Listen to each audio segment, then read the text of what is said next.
y a moins de choses qu'on peut assimiler à une influence illégale dans un résultat. D'accord balaa maa ñëw ci Jamil on me signale que ni Babacar Ndiaye mu ngi au bout du fil président Babacar Ndiaye ñu ngi lay nuyu. salaamaaleykum Mbaye. naka nga def.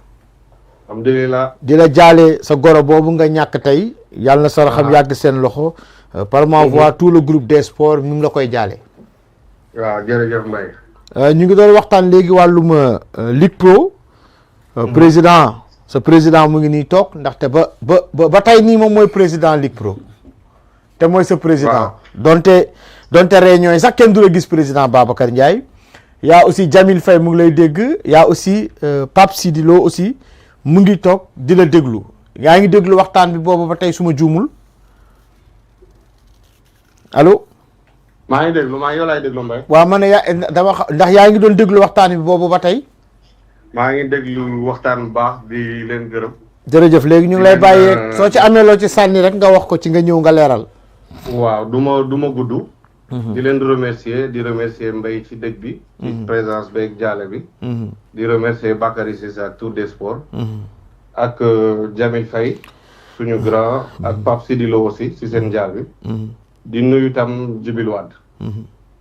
mais dama yaakaar que la décence voudrait que bu ma nekkul ci plateau bi 20 minutes. Djibil Wade devrait parler de son programme et avancer. Djibi il y a 4 ans dafa ñëw ñaan ma may ko ma bàyyi mu dem. Aujourd'hui dans le football là fi ñu toll.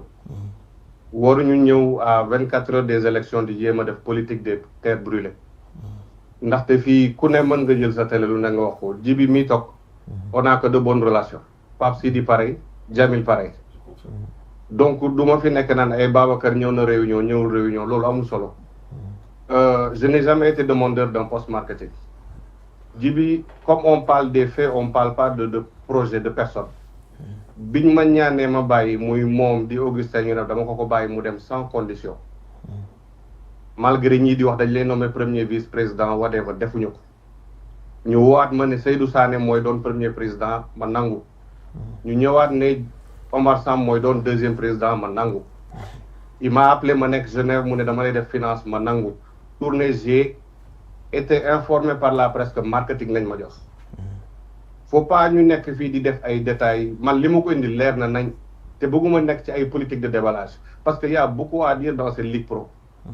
pare nañ tey pay par view bi wooy la bilan chiffré des sports joxe na bilan Buzz joxe na bilan wooy l'argent pour les clubs buñ ñu wax loolu y a plein de choses bëgguñu mu ñaaw donc Djibi grand li ma lay ñaan rek mooy présente ton programme wala nga wax ne tu quittes un camp pour aller dans un autre camp nga dérouler mais li lay war a suli nit ki bu nekkul ci télé bi nañu wax ay vérité faut pas dire contre vérité pour dire dafa war a toog wala dafa war a dégager restons cordiaux restons professionnels ndaxte ñun xam nañ lu bëri li xew ci Ligue Pro bi te teguñu ko ci biti dañoo bëgg mu rafet salteluñ mais bu dee saltel rek ñun mën nañ ko te li ñu liggéey ak ñun li ñu liggéeyul bokkul man marketing kenn du ma layam la may bañ may comparer président bi wala président bi du ma bàkku mais li ma war a def ci Ligue Pro bi Mbaye bu may ñëw ci du ma ñëw réunion boo xam ne respect amu ci les contrats marketing personne ne les voit les commissions se partagent te kenn waxul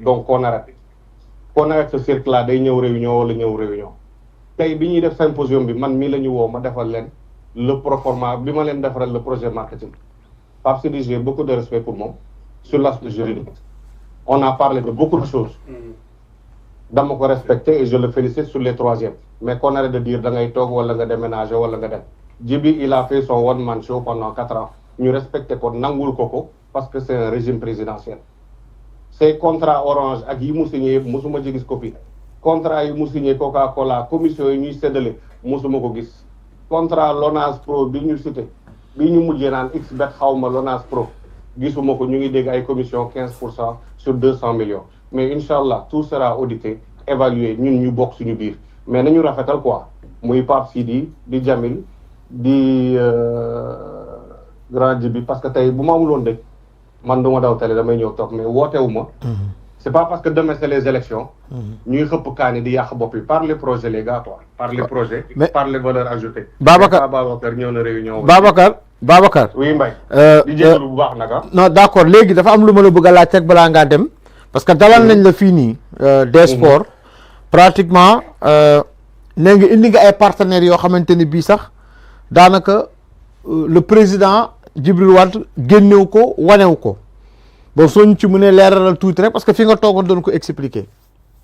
xam nga tey jii nii on avait fait du ñu démarrer sur tout ce qui est Instat. Je vais vous envoyer les feuilles. On avait fait des offres.